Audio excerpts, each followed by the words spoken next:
आज इस video lecture में हम इन्वर्स लैप्लास ट्रांसफॉर्म के बारे में स्टडी करेंगे।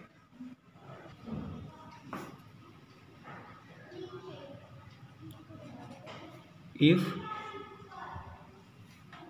fs be the Laplace transform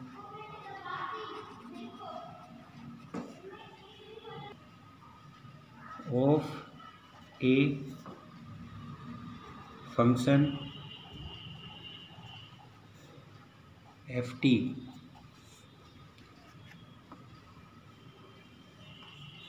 that is Laplace of ft is equal to fs, then the original function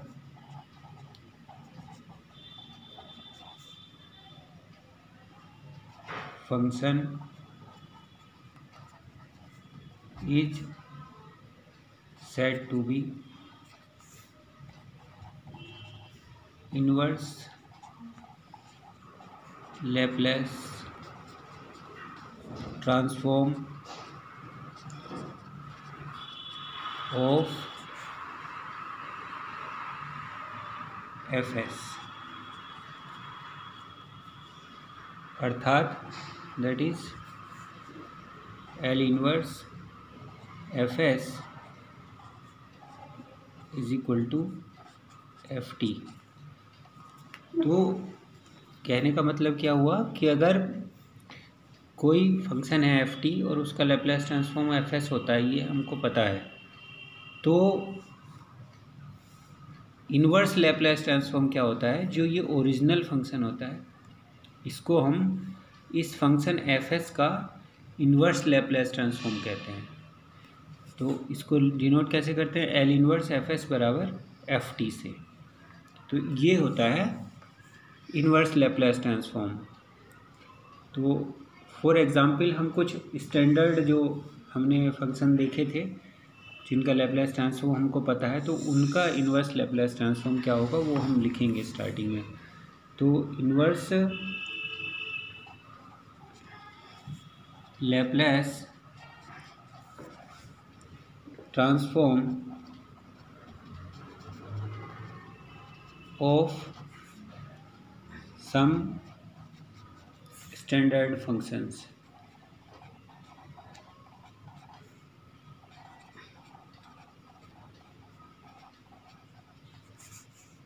तो फॉर एग्जांपल हमें पता है लैप्लास ऑफ 1 क्या होता है, 1/s। तो इसका मतलब Laplace inverse of 1/s is equal to 1। तो ये हमको पता है कि लैप्लास ऑफ 1 क्या होता है, 1/s। तो अगर हमें 1/s का लैप्लास इन्वर्स लिखना हो तो वो क्या हो जाएगा, सीधे 1 हो जाएगा। ये स्टैंडर्ड फंक्शन है। इसी तरीके से लैप्लास ऑफ t हमको पता है क्या होता है, 1/s²। तो इसका मतलब है कि अगर L इन्वर्स ऑफ 1/s² लिखना हो हमको तो क्या हो जाएगा, t। इसी तरीके से Laplace of t⁴n, Laplace of t⁴n क्या होता है, फैक्टोरियल n/s⁴n+1। तो अगर हमें L इन्वर्स 1/s⁴n इसका लैप्लास लिखना हो तो क्या होगा, यहाँ पर पावर एक एक कम भी करनी पड़ेगी, यानी ये हो जाएगा t⁴n−1/n−1 फैक्टोरियल। लेकिन अगर ये फैक्टोरियल में तो तब होगा जब ये n इंटीजर होगा, पॉजिटिव। अगर ऐसा नहीं है तो अगर मान लिया ये n कोई रियल नंबर है तो हम उस केस में क्या करते हैं, ये this is equal to Laplace of t to the power n, ये किसके इक्वल हो जाएगा, gamma n plus one upon s to the power n plus one. तो यानी इस केस में एल इनवर्स क्या हो जाएगा, L inverse one upon s to the power n। हमको अगर लिखना है तो क्या होगा, this is t to the power n upon जो n minus one, sorry t to the power n minus one upon, और ये जो n है इसका गामा, गामा ऑफ n। तो ये अगर n इंटीजर नहीं है, और अगर इंटीजर है पॉजिटिव तो ये वैल्यू हो जाएगी। अर्थात अगर यहाँ पर जैसे टी n की पावर 2 है तो ये हो जाएगा टी स्क्वायर, तो यानी ये हो गया फैक्टोरियल 2 अपॉन एस क्यूब, यानी 1 अपॉन अगर हम एस क्यूब की वैल्यू लिखें यहाँ से तो ये हो जाएगी टी स्क्वायर अपॉन फैक्टोरियल 2। लेकिन अगर पावर हाफ में हो जाए या कुछ और हो जाए तो उस केस में ये वैल्यू इस गामा की हेल्प से, गामा फंक्शन की हेल्प से हम फाइंड आउट करेंगे। तो और दूसरा स्टैंडर्ड फंक्शन, मान लिया हमारे पास क्या है, 1 अपॉन एस माइनस ए। तो लेप्लेस ऑफ ई की पावर ए टी क्या होता है, 1 अपॉन एस माइनस ए। तो यानी इसका मतलब हुआ कि L inverse of 1 upon s minus a क्या होगा, e to the power a t, ये होगा। अब अगर हमारे पास, हम जानते हैं Laplace of sine a t क्या होता है, ए अपॉन एस स्क्वायर और प्लस ए स्क्वायर। तो अगर हमें ये लिखना हो L inverse of s square plus a square, तो ये क्या हो जाएगा, sine a t by a. इसी तरीके से अगर हम जानते हैं कि Laplace of sine hyperbolic a t, this is a upon s square minus a square. तो L inverse of 1 upon s square minus a square, this will be sine hyperbolic a t upon a. इसी तरीके से standard function में आता है आपका Laplace of cos a t. तो cos a t का लेप्लेस कितना होता है, s upon s square plus a square. तो इसका मतलब हुआ L inverse of S upon s square plus a square क्या होता है, ये हो जाएगा कोस ए टी। और इसी तरीके से Laplace of cos hyperbolic a t, तो इसका क्या होता है, ये होता है Laplace s upon s square minus a square. तो एल इनवर्स क्या होगा, s upon s square minus a square का, ये हो जाएगा कोस हाइपरबोलिक ए टी। तो ये कुछ स्टैंडर्ड फंक्शन है जिनके लैप्लेस हम लोगों ने यहाँ पर इन्वर्स लिख लिए हैं। अब हम देखते हैं कुछ जो प्रॉपर्टीज़ वहाँ पर फॉलो होती थी लैप्लेस में, उसी तरीके से यहाँ पर भी फॉलो होती हैं। जैसे इन्वर्स की प्रॉपर्टी, लीनियरिटी प्रॉपर्टी होती है, तो लीनियरिटी प्रॉपर्टी लैप्लेस में भी फॉलो होती है और यहाँ पर भी फॉलो होती है। क्या है लीनियरिटी प्रॉपर्टी, कि यदि दो फंक्शन होते हैं तो उनकी क्या हो जाएगा, उनका लैप्लेस, उनके कॉम्बिनेशन का जो लैप्लेस है वो उनको अलग अलग हम लैप्लेस निकाल करके और वैल्यू निकाल सकते हैं। इसी तरीके से इन्वर्स में भी होता है। तो मान लिया जैसे ये if L inverse of f S, this is F T, and L inverse of किसी दूसरे फंक्शन जी एस का, वो जी टी है।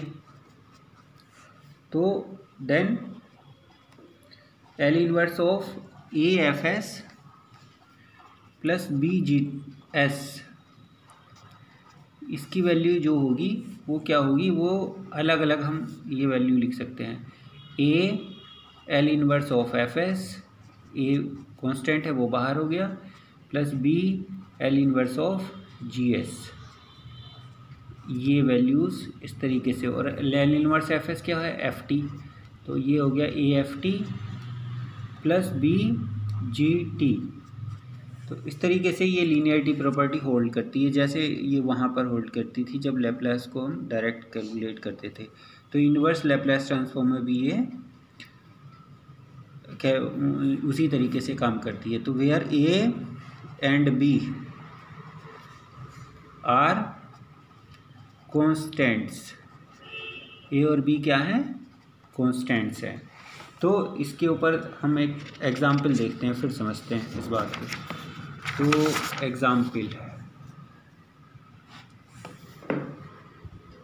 Example find Laplace inverse transform of, तो किसका फाइंड करना है, ए 6/2s minus 4 minus 3 plus 4s/9s square minus 16, इसका लैप्लास फाइंड करना है इन्वर्स। तो इसका लैप्लास फाइंड करना है, मतलब L inverse 6/2s minus 4 minus 3 plus 4s/9s square minus 16, ये फाइंड करना चाह रहे हैं हम लोग। यानी दिस इज़ इक्वल टू, हम इसको क्या लिख सकते हैं, अब हम लीनियरिटी प्रॉपर्टी यूज़ करेंगे। तो इसका एल इन्वर्स और इसका एल इन्वर्स अलग अलग। तो इसका एल इन्वर्स करने के लिए ये एल इन्वर्स 6 और यहाँ पे मैंने 2 कॉमन लिया, तो ये हो गया s minus 2 minus L inverse, और इसको भी मैं अलग अलग, ये इसके अपोन में और इसके अपोन में अलग अलग लिख दे रहा हूँ।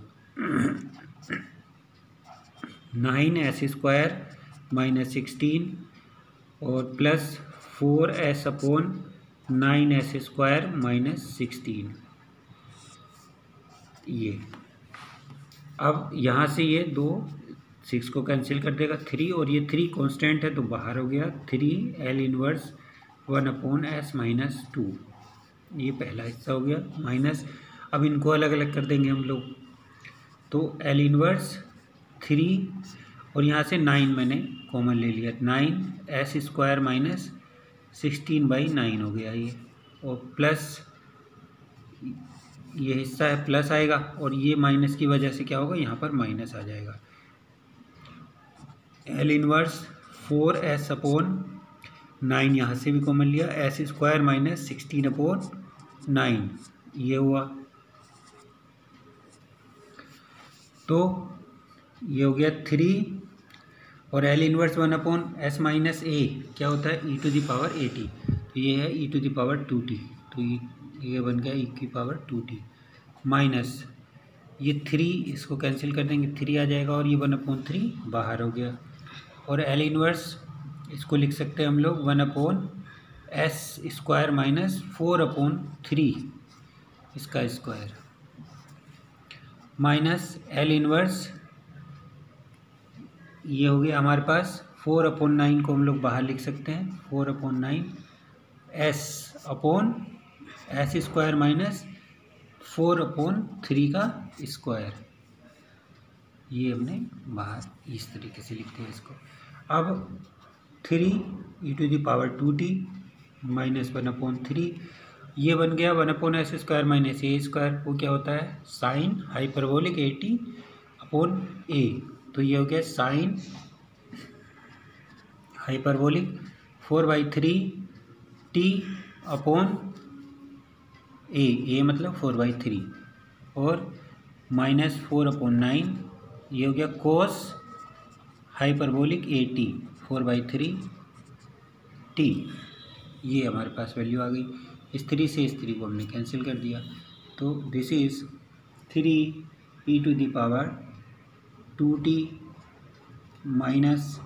-1/4 sine hyperbolic 4/3 t -4/9 cos hyperbolic 4/3 t। तो this is Laplace inverse of this function. तो यहाँ पर हमने लीनियरिटी प्रॉपर्टी का यूज़ किया। इसी तरीके से आप लोग ये कर सकते हो, फाइंड ये b, इसी का है Laplace inverse of 2s - 5/16s² - 25। ये किया जा सकता है। इसी तरीके से ये किया जा सकता है s - 2/4s² + 20 L inverse of this. इसका देख लेते हैं एक बार। तो L इन्वर्स ऑफ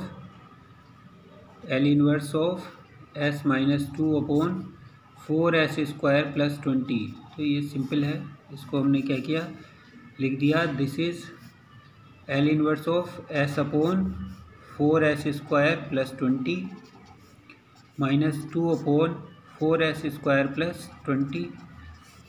अब इनको अलग अलग कर दिया, L इन्वर्स s और नीचे 4 कॉमन लिया s² + 5 और -2 यहाँ 4 भी कॉमन लिया s² + 5 और L इन्वर्स इसी का फाइंड करना है। तो ये इस 2 से ये कैंसिल हो जाएगा 2, तो 1/2 बाहर हो जाएगा, तो यहाँ पर 1/4 बाहर हो गया। तो ये हो गया L इन्वर्स s/s² + 5 को हम लिख सकते हैं √5 का स्क्वायर, ये -1/2 इसमें बाहर हो गया। L इन्वर्स 1/, यहाँ पर इसको लिख सकते हैं s² √5 इसका स्क्वायर, ये हो गया हमारे पास। और 1/4 बाहर हुआ, L इन्वर्स s/s² + a² क्या होता है, cos 80। तो यानी दिस इज cos √5t -1/2, ये क्या होता है, sin 80/a। तो ये हो गया sin √5t/√5। So this is answer. Thank you.